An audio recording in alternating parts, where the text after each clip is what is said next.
Tyre Nichols should be alive. He should have made it home that night in January 2023 to his family, to his life, to his future. Instead, he was brutalized by officers from the very department sworn to protect him and left to die just yards from his mother's home. Now, over a year later, a jury has returned a verdict not guilty. No second-degree murder, no aggravated assault, no kidnapping.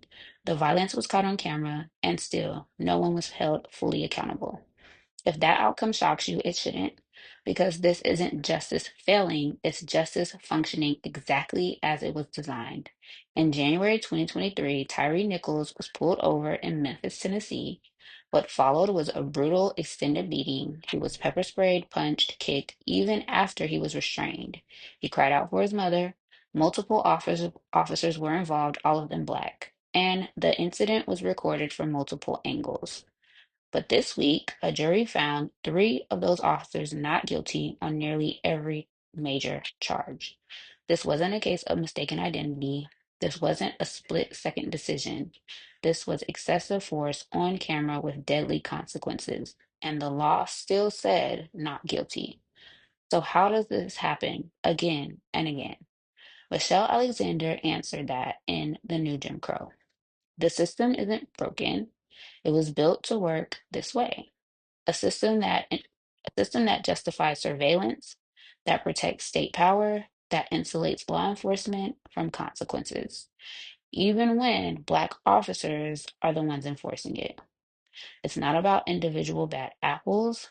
It's about a structure that decides whose lives are disposable and whose actions are beyond punishment. In the eyes of this system, police, regardless of race, are given extraordinary protection, and Black victims, they're made into suspects, even in death. It's tempting to say, well, the officers were Black, so it wasn't about race. But that misses the point. As Alexander explains, criminal legal systems recruit from the communities it targets. It teaches those in uniform to view certain people as threats, even if they look like them. That's not racial diversity, that's systemic conditioning. We've seen this in prisons, in schools, in traffic stops, where power flows through the badge and punishment flows through Black and brown bodies. After George Floyd's murder in 2020, millions of people took to the streets demanding change. There were promises of reform, federal oversight, policy reviews, movement, but now in 2025, those efforts are being erased. The Trump Justice Department has dialed back oversight. Public support for reform is waning, and officers are being cleared, even with video evidence.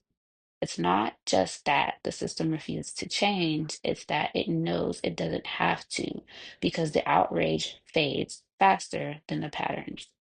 Tyre Nichols' death wasn't an isolated tragedy, it was the result of a system operating exactly how it was structured. This verdict isn't an anomaly, it's confirmation. Confirmation that brutality can be filmed and still excused. That accountability remains elusive, no matter the evidence. That Black lives remain vulnerable, even when the system wears a black face. This was not justice denied, it was justice as designed. So, what do we do with that truth? We start by refusing to look away. We stop chasing surface level reform and start demanding structural transformation.